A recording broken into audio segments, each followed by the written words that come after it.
This is a download from the BBC. To find out more and for our terms of use, please go to bbc.co.uk. Hello. BBC Radio Cumbria with editor Nigel Dyson and Radio 4's Roger Bolton. Yes, your ears are not deceiving you. Much of this week's feedback comes to the airwaves courtesy of BBC Radio Cumbria, based in my home city of Carlisle, 300 miles north of London and 8 miles south of the Scottish border. Now that the Romans have left, the border wars of Edward I and Robert the Bruce are over, the border reivers have been hung or exiled, and Bonnie Prince Charlie has not come back again, Cumbria is a quiet, lightly populated rural county, dominated by the mountains of the Lake District. But it's not all rural tranquility. Cumbria has been the scene of some of the biggest news stories of recent years. Well, the rain's pretty relentless here and the floodwater just keeps rising. Here in Cockermouth High Street, water is billowing out of side streets and onto the main street here wasn't just flooded, of course. It became a fast-moving river in its own right, moving at speeds of up to 25 knots at times. Did you not know there have been shootings in Whitehaven and Egremont? There's a guy going around in a silver taxi. You need to get indoors now. We'll hear more about how listeners were affected by those stories later in the programme, as well as finding out why you're hearing children's programmes on Radio 4 in the middle of the night. It's time to go to Story Corner and drive the Dan Story Train. What story will we have today? All aboard! Something strange happened on feedback last week, or rather something was missing. We didn't have a mention of John Humphrys. Well, we can't have that, can we? Fortunately, last Saturday morning on the Today programme, Mr Humphrys interviewed Sharon Shoesmith, former Director of Children's Services for Haringey, North London, after a court ruling that she had been unlawfully dismissed in the wake of the Baby P tragedy. And he completely missed the point, according to several feedback listeners, including Benedict Mackay. He was not listening to what she was saying, to my mind. I wanted to hear what she had to say, and John Humphrys stamped on it. We begin with the local radio, allegedly under threat in the latest set of BBC cuts, which are being discussed amongst BBC managers leading the so-called DQF, the Delivering Quality First initiative. Well, many of you have written to say you are very concerned about those rumours. In Cumbria, local radio is more popular than Radio 4. I want to find out more about what role local radio plays in your life and whether it should do more to justify the £110 million budget for the 40 stations in England.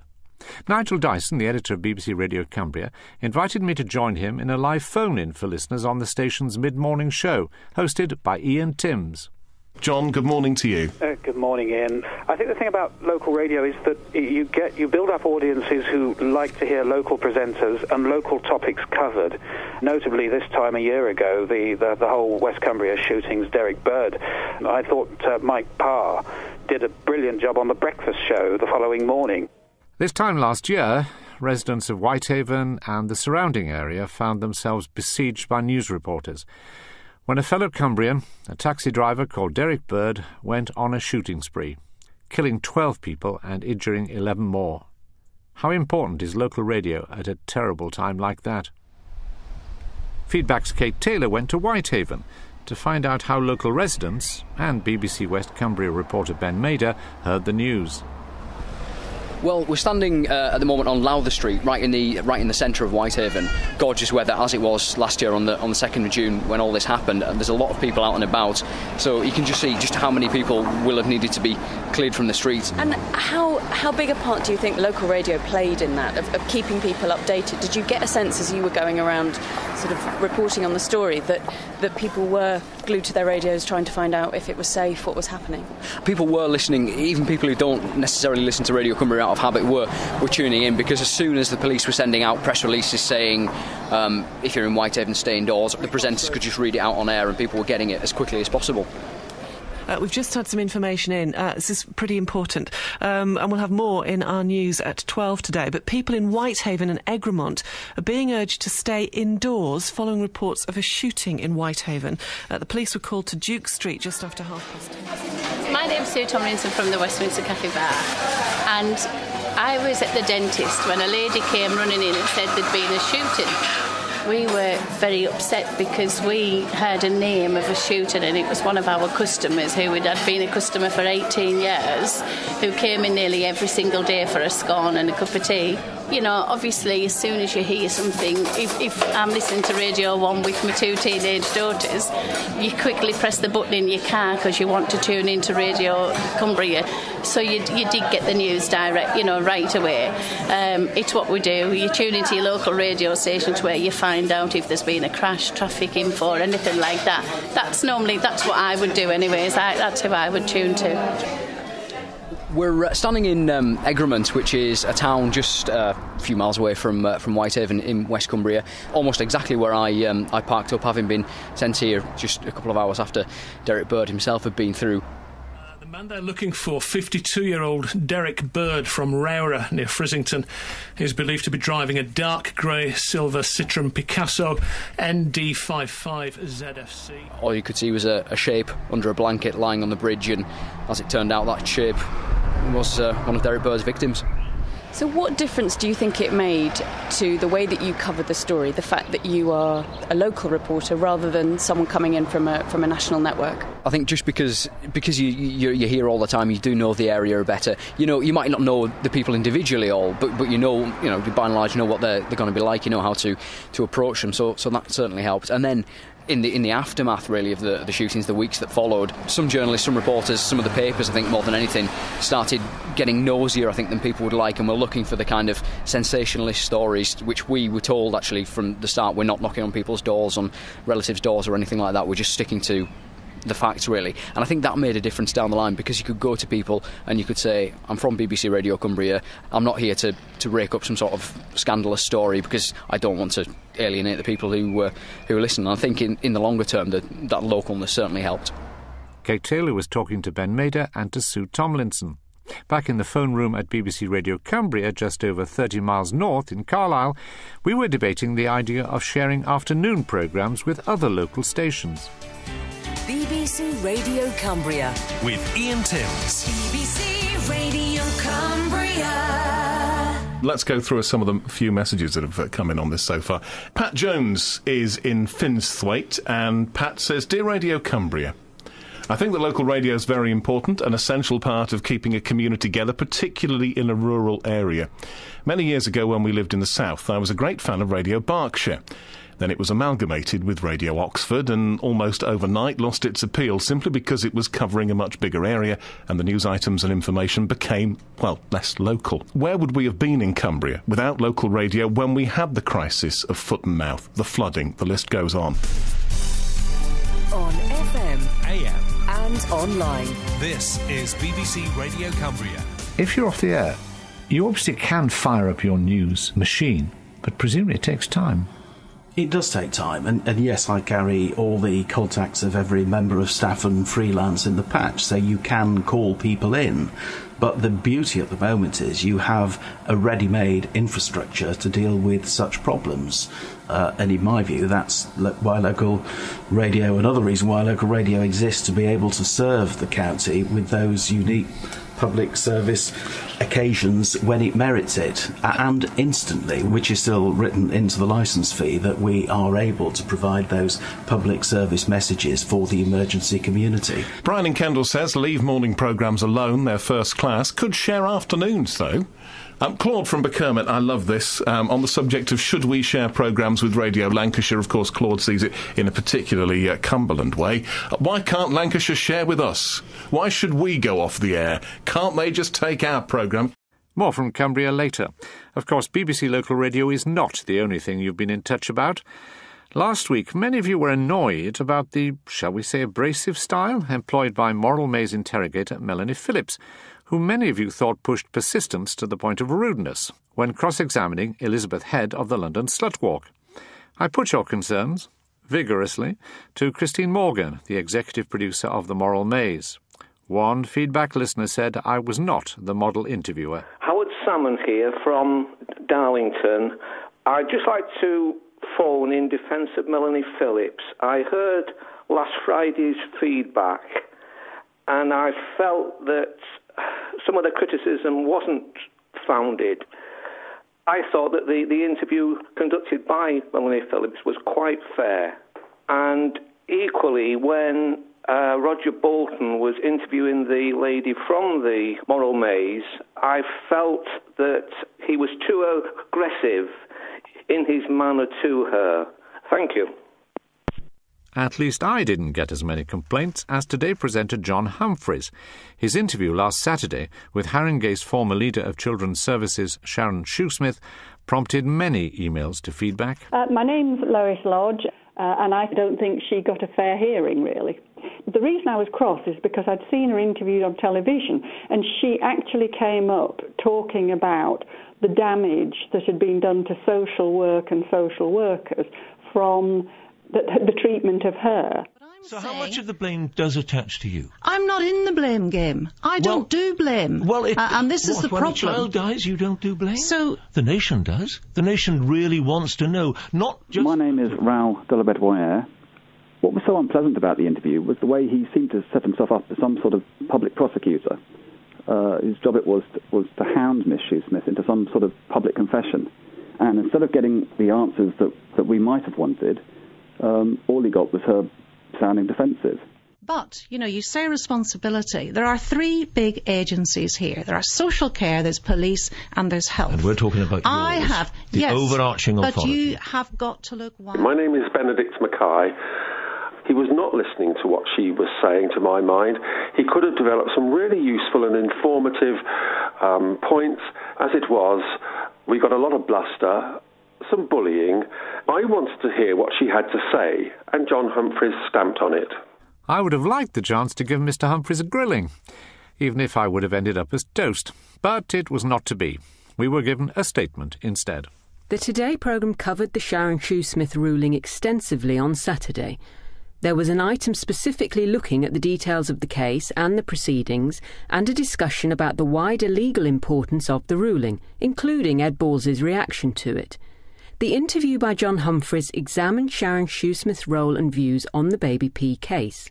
It was perfectly reasonable to question her, as the then Director of Children's Services for Haringey, on what degree of responsibility she accepted for what happened.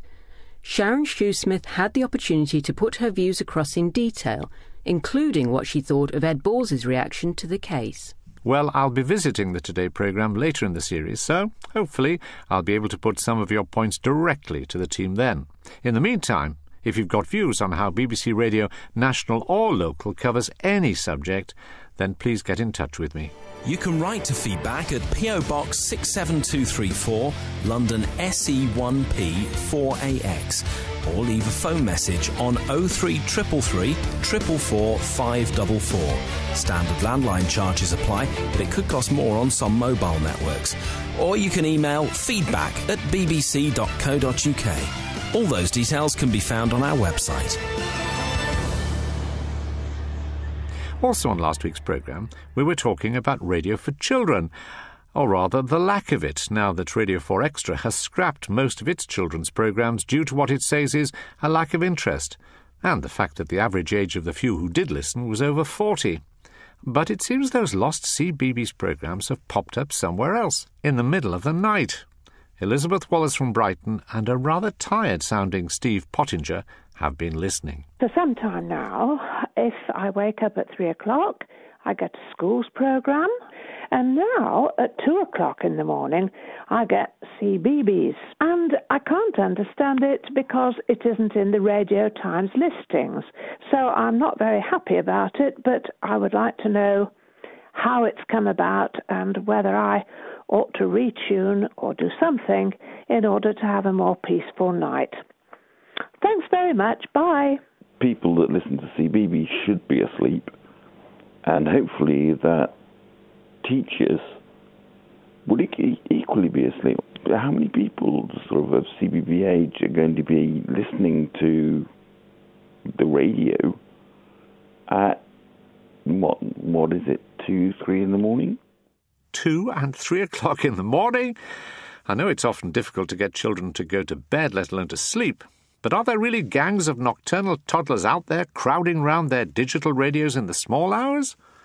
I spoke to Dennis Nolan, network manager of Radio 4. Mr. Nolan, they weren't hearing things, were they? I mean, these programmes did go out for children at 2 and 3 in the morning. Yeah, they really did. It's a strange one, isn't it? But we're not actually trying to attract a children's audience in the middle of the night. This is a purely pragmatic bit of temporary scheduling. This bit of children's programming used to sit in the breakfast time slot on Radio 7. And when we changed Radio 7 to 4 Extra in April, part of that change involved taking out of that children's programming, which wasn't, as I think we told you at the time, attracting any children at all, even at breakfast time. No, a rather elderly audience, if there was one. Yes. That's right, yes. And actually even very few of those. So the plan was then to put the children's content onto the website. Now, we then realised that for technical and rights reasons, we weren't able to immediately make the complete switch from linear to online provision of this content. So it had to be broadcast first before you could put it online? We had to find some place to broadcast it before it went online. And what were the choices you looked at? Because this does look rather strange. It is a strange place to put it, but I guess what pointed us to this was that we're already doing schools broadcasts on Radio 4 between 3 and 4 in the morning. What, do you just hope that by broadcasting that they've made them available, they can download them subsequently? Exactly, yeah. And when does this all end then? When will people have, if you like, a children-free night? A child-free night. This only runs up until the end of July, and then the DAB schedule will be harmonised with the rest of the Radio 4 schedule, or indeed World Service schedule, as it is in the middle of the night. Our thanks to Dennis Nolan. Meanwhile, back in Cumbria, with a third of the population there listening to the local radio station, they're obviously doing something right. But local radio isn't so popular in other parts of the country. London, for example, has more than 500,000 listeners, but in terms of reach, that's less than 6%, the lowest in England.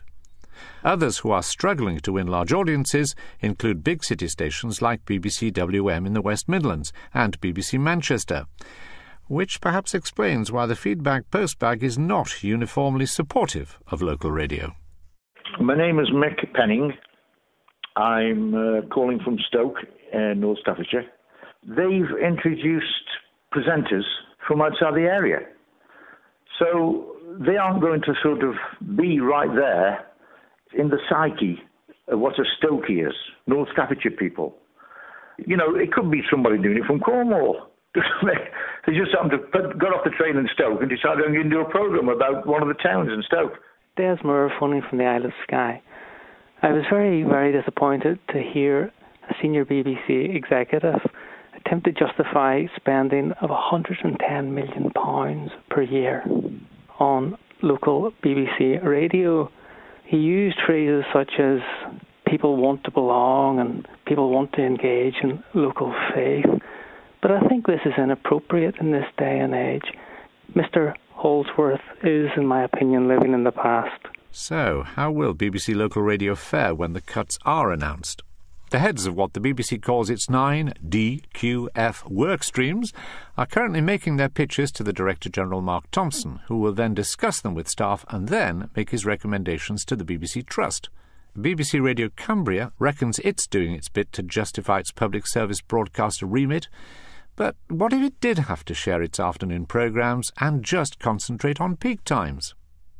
Jack FM is a commercial station in Oxford with limited live programming, but despite that, they're still neck and neck with their BBC counterparts and have won top industry prizes for their work. Sue Carter is the programme manager of Jack FM. She also co-presents the breakfast show, chooses the music, and, I'm told, makes a very good cup of tea. Still, she managed to find a few minutes to share with me her thoughts on keeping it local with limited resources. The radio station broadcasts 24 hours, but we only have a live breakfast show with presenters. We also run live news across the day, 24 hours, and we do sports shows as well. But aside from that, when we do football rather, but aside from that, it's a music service. So what happens when there's an emergency out of hours, as it were, or out of breakfast hours? Suppose there's a massive flood in Oxford and in the Thames Valley. What happens to your service then? over the last few years, we've obviously had several major incidences of what people call Snowmageddon.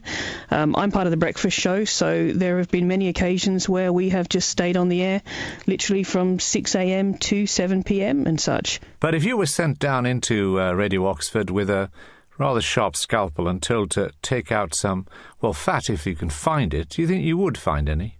I'm not going to speak specifically about our lovely colleagues who are literally only in the next road from me. I think a lot of what they do is fabulous. I can speak from knowing several people who've worked at local BBC stations, and their experience is when they do go there, they find there are a lot more staff doing, shall we say, less multitasking. Everybody in this building has the ability and daily does 2 to 3 jobs, and they also do very long hours. I think, there's always room for cutting without not necessarily cutting the actual standard of service. Radio doesn't always have to be done the way that it's been done in the past, and I think technology has afforded us the ability, that you don't need to have a presenter sitting in a studio pressing every single button of everything they play. Computers have come in, they allow us the world of automation where you don't need to be beside something all the time. If you're going to be an information service, I think the technology nowadays allows us perhaps to have a few less people at a radio station, but still doing a job that in actual fact, in most times, is actually better, more current, and certainly has opinion coming from many different areas. Back in Carlisle, I asked Nigel Dyson, the editor of BBC Radio Cumbria, how he would react if cuts meant he had to forgo some of his local broadcasting. I have no doubt that if we were to share swathes of our programming, we wouldn't be hitting 38.3% in terms of weekly reach and wiping the floor with every other radio service in this county. Because if you're not a full-time radio station in what is now clearly a 24/7 society, I do believe if you're not a proper radio station, people simply won't turn to you. I suppose the other thing, of course, is sensitivity, not so much information, it's knowing when to do things. I mean, for example, here we are, very close to the anniversary of the Derek Bird shootings, but you're not planning to mark that anniversary. Why are you not doing it? Because the audience have effectively signalled that it's not appropriate to do so. We'll mark the occasion if there are candlelight vigils, we will say that, but to rake the whole thing up, I think serves no useful purpose. But the bottom line, it's about knowing your audience. I think local people trust their local BBC far more than they trust the national media. Yeah, well, you talk about trust, but sometimes you think the network news operation don't trust the local reporters. But would you like to see the BBC actually, on such occasions, allowing the local reporting talent and presenting talent to actually do it on the network? Yes, I think we should spend a lot more time thinking about those possibilities. And let's be honest, this is probably about snobbery. If you're the editor of the 1 or the 6 or the 10, you want your man there covering that because, regional television, local radio, they don't really know what they're talking about. And apparently all news networks now think they have to put their main presenter, if possible, where the action is, even if they're just standing outside a building saying something's going on inside. The fact is, our local reporter in Whitehaven spent a large part of his time telling network colleagues where to go, how to pronounce names, and find out the geography of the patch, and without that local knowledge they wouldn't have performed their tasks adequately. But over the last 5 years you've lost at least, more actually, it's compound than 25%. But are there any other upper heads to go that you could see easily cuttable? For me, I still wonder if there aren't more strategic areas that we should be looking at. Do we need the building that we're currently in when home working, modern communication methods means that actually you could probably operate a living radio station with people in the field and, something like a bus? My view would be that we should be looking hard at areas like that in which we can save really significant sums of money, so we're preserving the local broadcasting. I've now moved south from Carlisle, and I'm standing on a new bridge close to where 2 rivers meet below the castle at Cockermouth. Well, they're used to bad weather, heavy rainfall and flooding, but nobody was prepared for the deluge in November 2009, when residents experienced the wettest 24 hours ever recorded. Hundreds of people were made homeless, and the floods caused £276 million worth of damage. To find out how BBC Radio Cumbria helped residents in the eye of this dreadful storm, I talked to Deb Muscat, who runs the Cumbria Community Foundation. You get this impression that there's somebody out there trying to help you, and they do that in a really empathetic and unsensational way. And anyone who's watched television broadcasts, you get sound bites. It's a bit sensational. They often talk to the worst cases and miss some really important stories. I knew that I needed to get out messages to the public. If you need financial help because you've been flooded, then Cumbria Community Foundation and its appeal will be able to help you.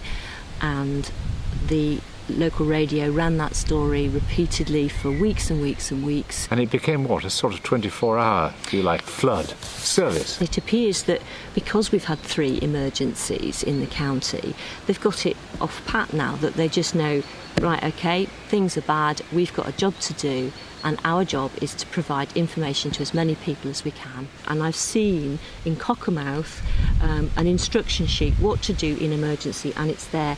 Tune your radio in to Radio Cumbria to find out what's going on and what you need to do. So my thanks to all of you who took the trouble to phone or email in with your thoughts.